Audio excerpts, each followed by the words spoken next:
Hey guys, Plant-Based Gabriel here. I'm inside my greenhouse and I wanted to give you all an update on how my plants are doing.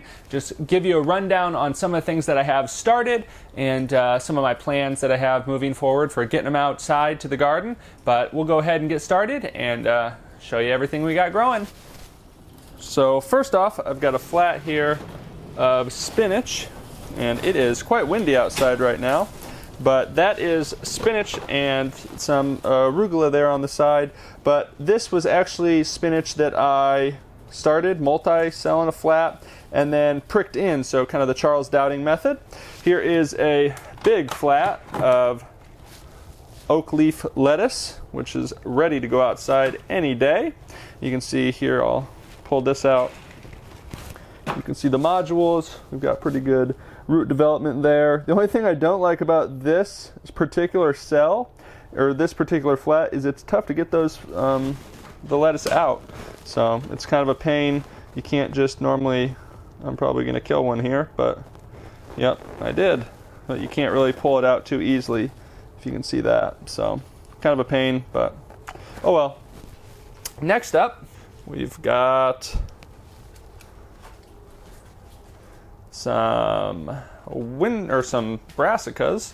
We've got right here, well, this is all a flat of some dino kale that I pricked out, that some that I had thinned out, so we'll see how those do.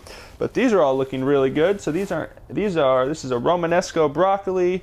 We've got cauliflower, purple broccoli, and then here we have some Dutch cabbage, some red rock cabbage, which is looking pretty well. We've got pak choi, which is one of my favorites, and Napa cabbage. So that flat is probably one of my best looking flats.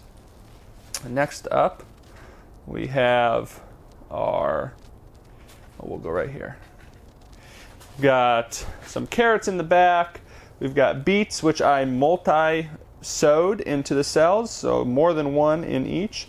And we've got some peas, so we've got some Tom Thumb. These are Petite Snap greens, which is like a hybrid from M.I. Gardner. Thought I'd give it a try. And then we have some golden sweet peas, which are all growing really well. And then here's another flat of lettuce. This is just a mixed variety of leaf lettuce. And then here we have this is cress. So this is upland cress, which has a really fun flavor, kind of floral, really interesting. I don't know, I've really enjoyed it. Erica liked it. And then here is some arugula that was sowed and then pricked in. So you can see it's growing really well. Not one of my favorite plants to eat, but a real fun one to grow. And then go back here, we have some premier kale, some red scarlet kale, which did not do really well. Next to that is some dino kale, and then some scotch kale, some curly kale. And we've got some more of that in the back, and then just some extras that I had thinned out. So we've got some pak choi right there, and then some more cabbages and kale. Here's just a little experiment with some carrots that we've got growing, and I think it's a great thing. There's a little bit of grass there, so we'll have to pull that out. But I even if you don't, you're not really, this is not the optimal way of growing carrots, but I recommend for a lot of people, and when I have people out to the farm, I will actually show them what a carrot looks like, how it should look as it's growing. And I think that is a great way to utilize, even in some plants that might not be optimal for starting in cells or starting indoors, but just to show what it should look like, how those first few weeks, that first month of growth should look, so that if you do direct sow it into the ground, that's what you should expect. Then next to that, we've got a flat of, these were actually pricked out, but this is tree lettuce, which is growing really well and has a great flavor to it. I gotta say, that is probably one of my favorite things I've grown so far this year. And then just some kale, I had a few extra cells. Next up, we have, that is some okra that I just planted, so nothing up yet.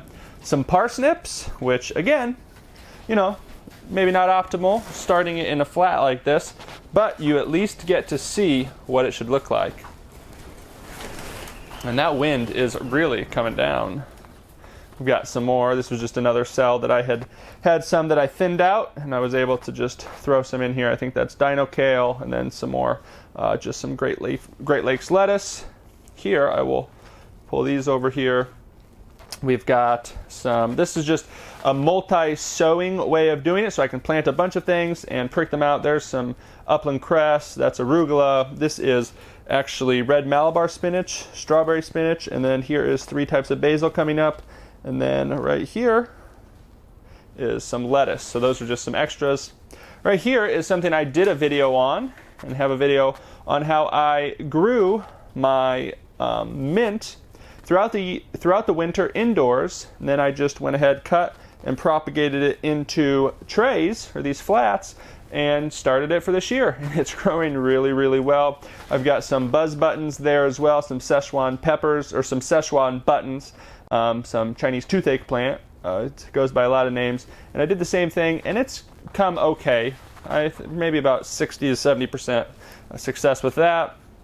Here is a flat that is looking really, really well of tree lettuce. A lot of tree lettuce. We have Great Lakes leaf lettuce. We have some Swiss chard, and then here is some collard greens. Gotta love those collard greens. One of my favorites. Here we've got some flats of peas that I recently started.